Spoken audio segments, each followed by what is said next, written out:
नमस्कार, आप देख रहे हैं डेली डायरी न्यूज। मैं हूं आपके साथ खुशबू झा। आज हम मौजूद हैं जनकपुरी में, जहां विद्यम क्लासेस के एचओडी एंड डायरेक्टर से हम बात करने वाले हैं। आइए बात करते हैं पंकज से और जानते हैं उनसे विद्यम क्लासेस के बारे में।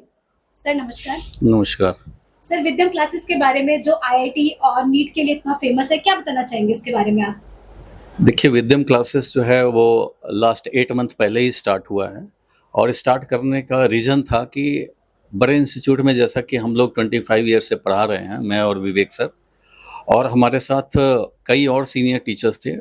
तो वहाँ पे कुछ प्रॉब्लम हम लोगों को नज़र आई, जिसका सॉल्यूशन हम टीचर्स के लिए और स्टूडेंट्स के लिए बहुत ज़रूरी था। तो इन प्रॉब्लम्स को सॉल्व करने के लिए हम लोगों ने नया वेंचर स्टार्ट किया है।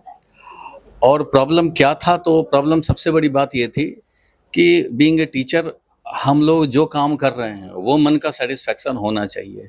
जैसे हम लोग बड़े इंस्टीट्यूट में जब पढ़ाते थे तो उसमें क्या है कि एक बैच में 60 स्टूडेंट 80 स्टूडेंट्स हैं, तो उसमें सब पे ध्यान देना पॉसिबल नहीं हो पाता था।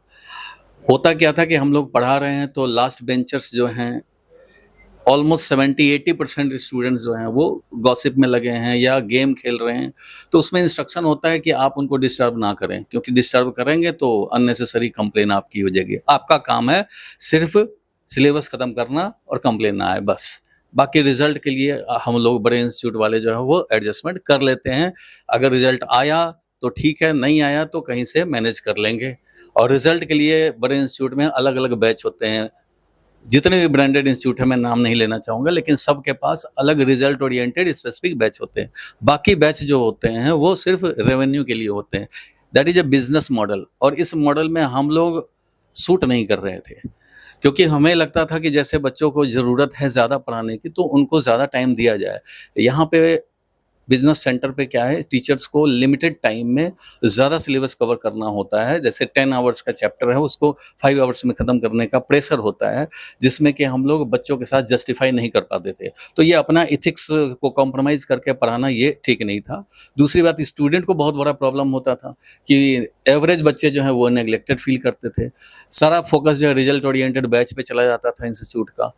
और बहुत सारे प्रॉब्लम हैं जो स्टूडेंट जो है डेवलप नहीं कर पाता, डाउट डिस्कशन नहीं हो पाता।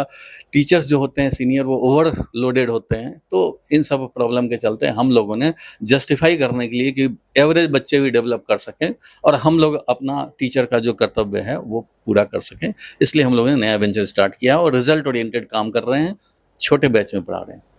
अगर हम बड़े इंस्टीट्यूट की बात करें, जैसे आकाश की बात करें या बायजूस वगैरह की बात करें, हमने हमेशा वहाँ पे देखा है कि उसका बहुत नाम है। मतलब बस उनका नाम बोल दिया जाता है, उनका सबको पता है।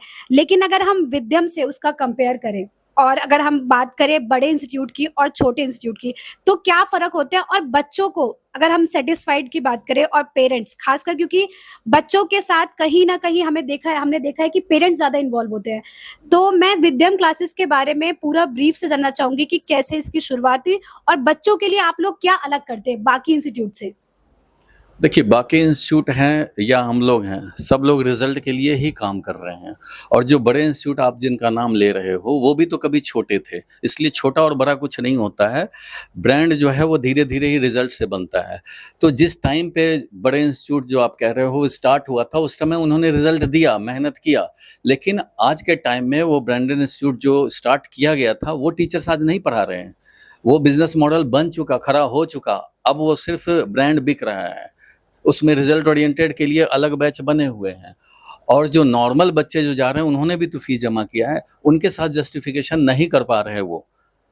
लेकिन हम लोग अब स्टार्ट किए हैं वही काम जो उन लोगों ने 20 साल पहले किया, वो अब हम लोग अपने लिए कर रहे हैं। और हम लोगों का विजन क्लियर है, क्योंकि we are not a business person और हम लोग एमबीए नहीं किए हुए हैं, we are simply a teacher. और हमें लगता है कि स्टूडेंट को जो मिलना चाहिए वो मिले और एवरेज बच्चे भी डेवलप कर पाएँ, एवरेज बच्चों को भी उतना ही मौका मिले, उतना ही कंसर्न मिले जो कि क्रीम बच्चों को मिलता है। तो इसलिए हम लोगों ने स्टार्ट किया है और हम लोगों ने सारे सीनियर टीचर्स को ही कलेक्ट किया है यहाँ पे।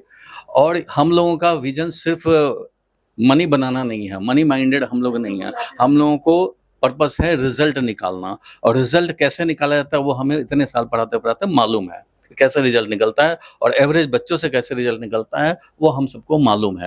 तो नीट और जेईई की जो आप लोग प्रिपरेशन करा रहे हैं, तो एक बैच में कितने बच्चे होते हैं और लगभग आप लोग कैसे-कैसे और उनको एक्स्ट्रा क्या आप लोग प्रोवाइड कर रहे हैं? देखिए, सिस्टम होता है, उसको फ़ॉलो करे टीचर भी, स्टूडेंट भी और टेस्टिंग टीम भी। तो सिस्टम से सब कुछ डेवलप होता है और रिज़ल्ट भी आते हैं। छोटे ग्रुप में फ़ायदा बस ये है कि टीचर का फ़ोकस हर पे है। यहाँ कोई पीछे गेम नहीं खेल सकता, यहाँ मोबाइल जो है वो चला नहीं सकता। या तो मोबाइल रखवा देंगे या जो है वो नज़र में तुरंत आ जाएगा। ब्रेक में आप जितना आपको अ, दूसरे से बात करना है बात कर लो, लेकिन पढ़ाई के टाइम में पढ़ाई फ़ोकस होना चाहिए। जहाँ पे भी फ़ोकस है और डेडिकेशन है, वहाँ रिज़ल्ट है। अगर आपका फ़ोकस प्रेज़ेंट में हो, जैसे आप अभी क्लास कर रहे हैं, तो आपका पढ़ाई क्लास में क्या हो रहा है उस पे होना चाहिए, समझने पे होना चाहिए, ना कि भूख लगी है या खेलने जाना है, वो नहीं होना चाहिए। जब आप बैटिंग कर रहे हैं तो बैटिंग पे ध्यान हो, बॉलिंग कर रहे हैं तो बॉलिंग पे ध्यान हो, फील्डिंग कर रहे हैं तो फील्डिंग पे ध्यान हो। मतलब प्रेज़ेंट में रहें, वही कामयाबी का राज है। तो प्रेज़ेंट में बच्चे कैसे रहें? बच्चे तो खो जाते हैं बड़े ग्रुप में, तो टीचर का ध्यान कहाँ है? टीचर का ध्यान तो है नहीं, अपना सिलेबस खत्म करना, उनका प्रेशर उनको है। और बच्चे जो हैं पीछे अपना गप कर रहे हैं, बगल वाले को बोल रहे हैं, इधर बोल रहे हैं, उधर बोल रहे हैं। तो इसमें डेवलपमेंट कहाँ है? एवरेज बच्चे कहाँ कर पाएँगे? जो उनको चाहिए वो नहीं मिल पाएगा और रिज़ल्ट कम आ रहा है, पेरेंट फ़ी जमा कर रखे हैं, तो पढ़ना मजबूरी है। तो कई बच्चे तो इसलिए पढ़ते रहते हैं, जबकि वो जस्टिफाइड नहीं है, सैटिस्फाइड भी नहीं है, उनका डेवलपमेंट नहीं हो रहा, उनको मालूम है, लेकिन पेरेंट फ़ी दे दिए हैं। अब फिर से डबल एफर्ट कराना, पेरेंट को समझाना, ये पॉसिबल नहीं होता। तो बच्चे कई बार जो हैं, वो आप मान के चलो 70% बच्चे जो हैं, वो सिर्फ़ टाइम पास कर रहे हैं। स्टार्टिंग में उन्होंने 1 मंथ डिवोशन किया था, लेकिन जब ऊपर से चीज़ें निकलने लग गईं, तो उसके बाद वो भी हथियार डाल देते हैं। फिर वो पूरे साल अपना वो कैरी करते हैं, नहीं हुआ।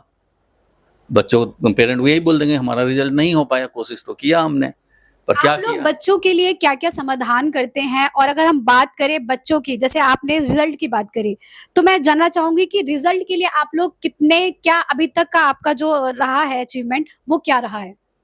देखिए मैम, हम लोगों की टीम में जो हम लोग सीनियर टीचर्स हैं, इस टीम में कम से कम 2-3 ऐसे टीचर हैं जिनके अंडर गाइडेंस जो स्टूडेंट्स हैं रैंक 1, कम से कम 8 टू 10 स्टूडेंट ऐसे हैं जो रैंक 1 निकाल चुके हैं नीट में, ठीक है?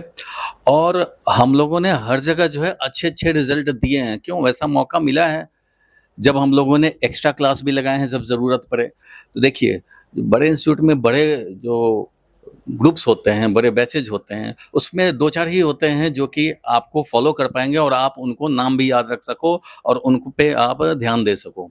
तो यहाँ 2-4 ही आप लोग होते सब हैं। बच्चों को फ़ॉलो यहाँ करके पे ना हम लोग सब बच्चों को सब बच्चे सामने हैं, वो पढ़ रहे हैं, क्या कर रहे हैं, नहीं कर रहे हैं, एक हम बैच लोग में तो कितने पीछे भी बच्चे चले होते हैं जाते हैं। लगभग? यहाँ पे हम लोग सिर्फ़ 15 टू 20 स्टूडेंट्स ही एक बैच में रखते हैं, क्योंकि मेरा काम यहाँ पे हम लोगों का काम है रिज़ल्ट निकालने हैं। और जो आपने बोला कि लास्ट अचीवमेंट क्या है, तो प्रीवियस में हम लोगों ने बहुत सारे रिज़ल्ट दे रखे हैं 25 सालों में और अभी 8 मंथ पहले स्टार्ट हुआ, हम लोगों ने अक्टूबर में स्टार्ट किया है, लास्ट अक्टूबर 26 में स्टार्ट किया है, 25 में।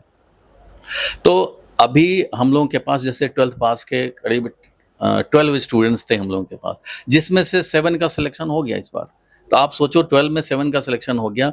ये लोग जो बड़े-बड़े इंस्टीट्यूट, उनका सिलेक्शन रेशियो क्या है? उनका सिलेक्शन रेशियो बहुत कम है, 200 बच्चों में 1 सिलेक्शन, 100 बच्चों में 1 सिलेक्शन, 500 सेंटर हैं ऑल इंडिया में, 2 लाख 3 लाख लोग पढ़ रहे हैं, उसमें से 100 बच्चों का रिज़ल्ट आ गया, न्यूज़पेपर में छाप दो, बच्चे आ जाएँगे। तो सिलेक्शन रेशियो आप देखें तो हम लोग का मोर देन 50% है। कोई पेरेंट्स अगर यहाँ पे एडमिशन कराना चाहे या कोई टीचर भी आपसे जुड़ना चाहे, तो वो कैसे जुड़ सकते हैं?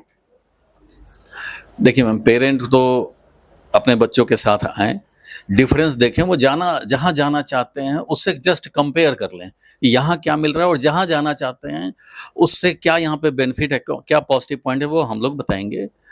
और उनको जस्टिफाइड लगेगा वो पता करें अपने हिसाब से, जस्टिफाइड लगेगा तो ज़रूर एडमिशन लेंगे। और ज़्यादातर पेरेंट को यहाँ जस्टिफाइड होता है, क्योंकि एक स्टूडेंट को जो चीज़ चाहिए वो चीज़ हम लोग प्रोवाइड कर रहे हैं। बच्चों को क्या चाहिए? एक एक्सपीरियंस टीचर हो, अच्छे से लॉजिकली समझाता हो, जहाँ पे फँसने वाले पॉइंट्स होते हैं, कई जगह क्या होता है, टीचर जो है वो टाइम प्रेशर के चक्कर में वहाँ गोल-गोल घुमा के आगे निकल जाते हैं। दैट इज़ जो ट्रिकी पॉइंट्स है उसको क्लियर नहीं करते, क्योंकि क्लियर करने में टाइम चाहिए और वो टाइम मैनेजमेंट अलाउ नहीं कर रहा। तो शॉर्टकट करना पड़ जाता है, हम लोग भी करना पड़ता था भाई, या तो एक्स्ट्रा क्लास लगाओ, एक्स्ट्रा क्लास कैसे लगाएँ? ओवरबर्डन है।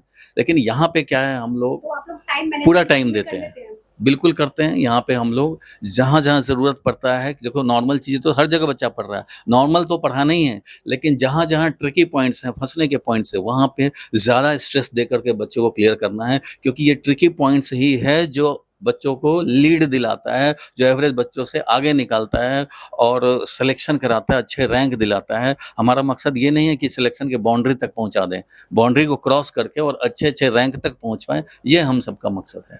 Thank you sir. तो ये थी हमारी खास बातचीत पंकज सर के साथ। बाकी खबरों के लिए देखते रहिए डेली डायरी न्यूज़।